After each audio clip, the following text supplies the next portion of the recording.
Welcome to our channel.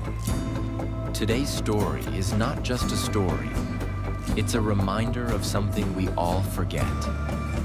Nothing is impossible. Not when your heart is stubborn. Not when your dream burns louder than your excuses.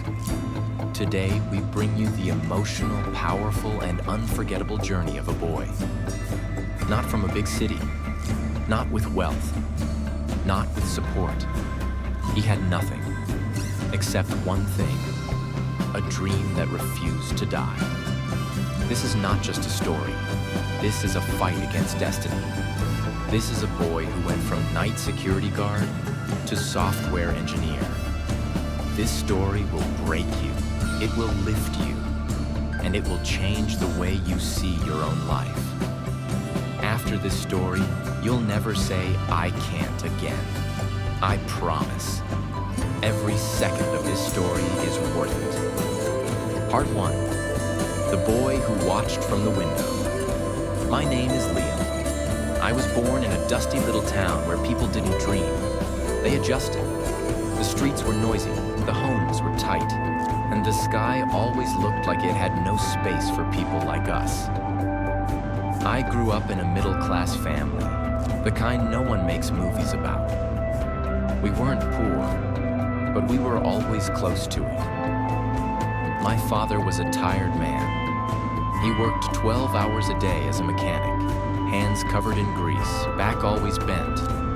He never complained, but you could feel the silence in his eyes. My mother was the backbone of everything. She woke up before sunrise, packed lunchboxes, handled bills, and made sure we smiled, even when she didn't have time to eat. We lived in a rented one-bedroom house. One small fan, one leaking tap, and one dream inside my chest that felt too big for the walls. I remember standing near the window every evening, watching people drive by in their shiny Mercedes, laughing with their families, music playing, windows rolled down. I wasn't jealous, but I wondered, how do people get a life like that? What did they do right that we didn't? Will I ever sit in a car like that? While other kids played outside, I had a different obsession. I would walk 3 kilometers to a small cyber cafe and just look at the screens, lines of code, digital worlds, people building things with their mind. That's when I first heard the word software engineer. It felt like magic to me. People who didn't use tools, they used thoughts. They created things out of nothing. And in that moment, I decided I will become one of them. Even though I had no computer, I had no internet at home, I didn't speak English well, and I didn't know anyone who worked in tech. Still, I believed. I believed in something I couldn't touch yet. But dreams don't pay rent. One night I heard my parents whispering, "He's a good boy, but we don't have money for college. Maybe he should just take a job and help us out." I didn't cry, I didn't scream, but something inside me broke. How do you chase a dream when your parents are drowning? So at 17, I made a decision that changed everything. I put my dream in a corner and picked up a security guard uniform. I became the boy who once dreamed of building the future, now guarding it from the outside. Every night at 9 p.m., I stood in front of a tall glass building. Inside, people stayed warm in air-conditioned offices, writing code, designing apps, living the life I once saw on a screen. Outside, I stood still in the cold wind, wearing a dull brown uniform, holding a wooden stick. And every night I told myself, "Liam, this is not the end. You're not stuck. You're just paused." At night, I stood silently in front of those shining offices. While the world slept, I was wide awake. But not just to guard. I was awake to observe, to learn, to build the future no one thought was possible for someone like me. The building I guarded was full of software engineers, people who had everything I wanted. They walked past me every night with confidence in their walk, laptops in their backpacks, ID cards on their chest, and purpose in their eyes. And I was just the watchman to them. Some didn't even look at me. Some nodded. None of them knew that I was watching. Not them, but the life I wanted. I had a small second-hand smartphone. It couldn't run games. It could barely stay on for 2 hours. But it had one thing I needed: YouTube. Every break I got, I would sit in a corner of the parking lot and search. What is coding? How to become a software engineer? What is JavaScript? HTML tutorial for beginners. Sometimes the videos buffered for 10 minutes. Sometimes I didn't understand a single word. But I never stopped watching, because each video felt like a key to the door I wasn't allowed to enter yet. I couldn't afford Wi-Fi, so I downloaded free coding PDFs at night using mobile data and read them by candlelight in the morning after my night shift. I would sleep 4 hours a day. My eyes burned, my brain hurt. But my dream kept whispering, "Liam, if you give up now, you'll never forgive yourself." People laughed at me. My relatives said, "He's just a security guard. Let him accept it." My friends said, "You're not smart enough for software." Even my father one night at dinner looked at me and said, "Son, some people are meant to dream. Others are meant to survive. We don't have time for dreams. We need money." I didn't argue. I just nodded. But inside, I made a promise. One day, I will show you that survival is not the only option. One night, it got too much. I hadn't slept in 2 days. I couldn't understand a line of code. I was hungry, tired, and lonely. And as I stood under the office light, holding my stick, I cried, quietly, not loud, just tears falling on my uniform, because I felt like I was reaching for something too far, too high. And I whispered, "Is it really impossible for someone like me?" That night, around 2:45 a.m., a man came out of the office early. He was one of the engineers, young, confident, clean-shaven. He saw me sitting with a notepad and stopped. "What are you doing?" he asked. I looked up and said, "Trying to learn code?" He paused for a moment, and then smiled. "That's brave, man. That's really brave." He didn't laugh. He didn't ignore. He respected it. That one moment, that one sentence, changed everything for me, because it proved I was not crazy. I was just early. From that day, my energy came back. Stronger, sharper, angrier. I studied harder. I started waking up during the day too, just to read more. I stopped caring about what people said. I stopped waiting for support. I became my own teacher, my own motivator, and my own coach. Because I realized nothing is impossible, but everything is lonely first. Part 2, the walls that don't move. My routine was brutal. Night shifts, coding lessons, no college, no mentor, no one to talk to. I was in a fight where nobody even knew I was bleeding. After months of self-study, I decided to build something. A basic website, just HTML and CSS. I spent 2 full weeks writing the code. Sometimes I didn't even sleep after work. I was that hungry. And then, with shaky hands, I clicked run. It crashed. The screen went white. Error. I tried again. Nothing. Everything I had worked on, gone. I forgot one line of code, one simple mistake, and just like that, 2 weeks of hope disappeared. That night, I didn't go home. I sat on the stairs of the building I was guarding. Head down, eyes red, heart shattered. I kept thinking, maybe they're right. Maybe this is not for me. Maybe some people stay guards forever. I didn't feel like a hero. I felt like a ghost. A week later, my father gave me an envelope. Inside it, a pamphlet from a local factory hiring full-time laborers. He said, they give $200 per month, no night shifts. Maybe it's better for you. I didn't get angry. I understood. He wasn't killing my dream. He was trying to feed the family. But I walked back to my room that night with one thought repeating in my head. If I give up now, I will spend the rest of my life explaining to myself why I didn't try harder. I didn't make a speech. I didn't post motivation on social media. I didn't cry again. I reopened my laptop. I rewrote the code. I read more carefully. I tested one block at a time. I learned the hard way. You can either fail and quit, or fail and get smarter. That second time, the website worked. It was small, ugly, basic, but it worked. And for me, it was my Mercedes. Now I had proof I could do it. So I made a bold decision. I started applying for internships and junior jobs. Even though I had no degree, no certificate, no connections, no fancy English, I still sent my applications to over 80 companies. You know what I got? 79 rejections.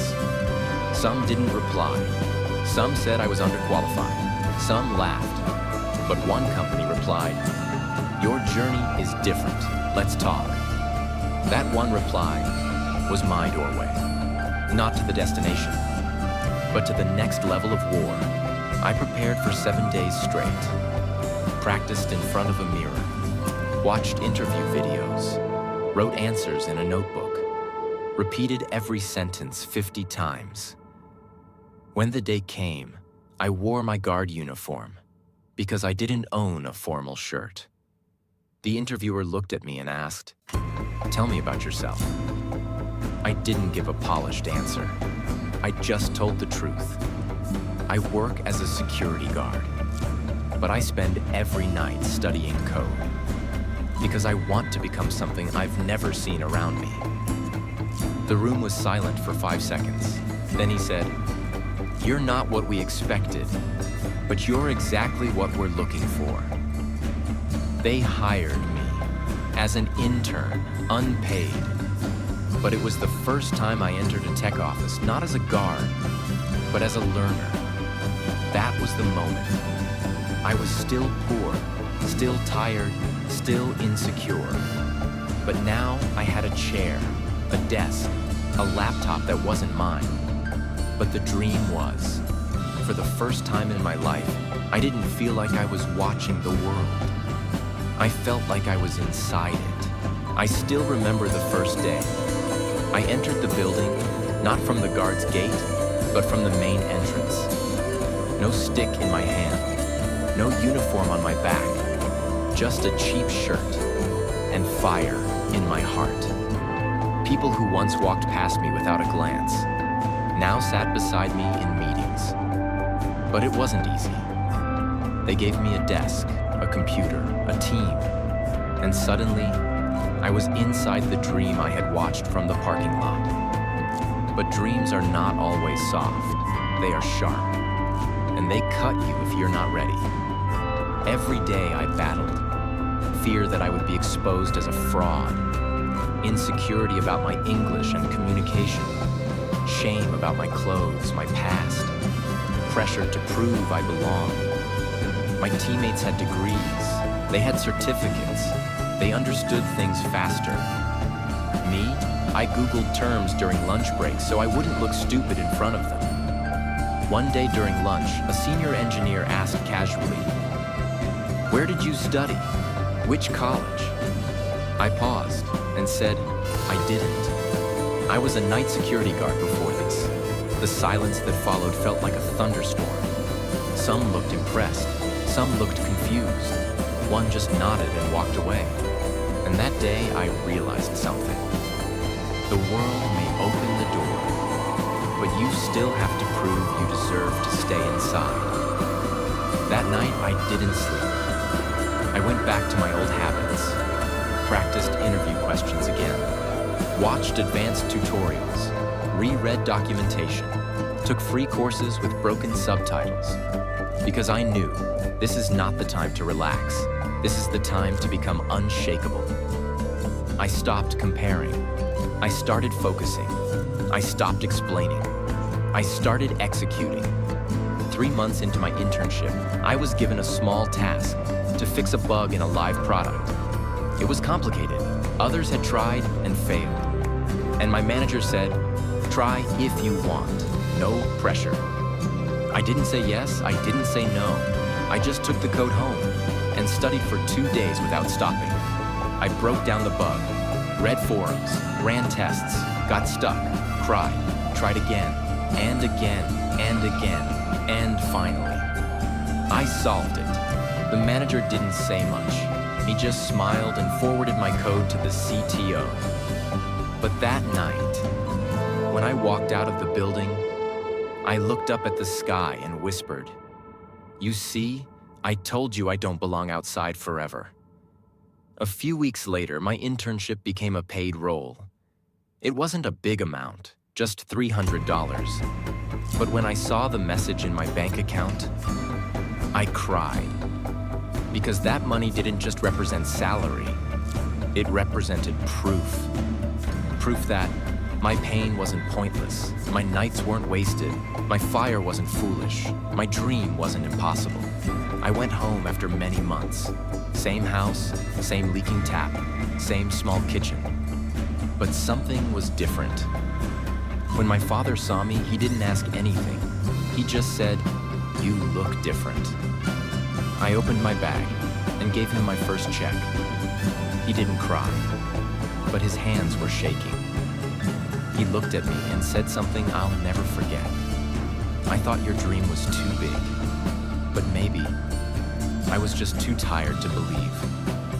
There was no party, no big announcement, no post on social media, but inside me, a war ended. I was no longer the boy who stood outside the building. I was now part of the future. Part 3, from guard to guide. Years passed. The security guard uniform that once wrapped my pain now sat folded in my cupboard. Untouched, but never forgotten. Today, I sit at a desk not as a guard, but as a full-time software engineer. Not in a small firm, not in a temporary role, but in one of the world's top companies. I now write code that reaches millions, lead teams that build global products, mentor interns who once sat where I did, walk through airports, laptops in my bag, confidence in my step. And when I look in the mirror, I don't see a genius, I see a fighter. Sometimes I visit that old building I once guarded. I stand at the gate where I once stood with a stick. I watch a new guard walk in, sleepy, quiet, unnoticed. I smile at him, because I know behind that uniform there could be another dream silently burning. One night, while coding late, I got a call from my father. His voice was soft. "I showed your photo to everyone at work today. Told them, that's my son, a software engineer." He paused and said, "You made me proud, Liam. But more than that, you made me believe again." I couldn't speak. I just cried. Because for the first time, my dream didn't just save me. It healed my family. I started writing my story, not to become famous, but to leave behind proof for kids like me. I titled it, "The Boy Who Stood Outside." Because that's who I was. A boy on the outside of the world, watching through the glass, believing that maybe, just maybe, he could find a way in. You know what the real lesson is? It's not about becoming rich. It's not about proving haters wrong. It's not about success. It's about not letting the world convince you that your dream doesn't belong to you. Because here's what I've learned. Talent helps. Money helps. Support helps. But the real power is this. A mind that refuses to quit. A heart that keeps showing up. A soul that doesn't care how long it takes. Now, after these years, my life doesn't look the same anymore. The boy who once counted coins now earns a salary he once thought was impossible. Not luxury at first, not millions, but enough to breathe, enough to stand straight, enough to say, I made it this far. With my first real salary, I did not buy expensive clothes. I did not show off. I bought a new fan for my parents' house, a proper bed for my father's tired back, a phone for my mother so she could call me anytime, and groceries without checking prices. That moment, when my mother smiled without worry, that was richer than any car. Years later, I bought my first car. Nothing fancy, but when I held the keys, my hands shook, because I remembered the boy who once stood on the road, watching other people's Mercedes pass by, and wondering if life would ever choose him. That day, life chose me. Not because I was lucky, not because it was easy, but because I didn't stop when it was hard. And that's when I understood the truth. Struggle changes you quietly. Success announces you loudly. Now, you've just heard the story. A boy with nothing, who proved that nothing is impossible.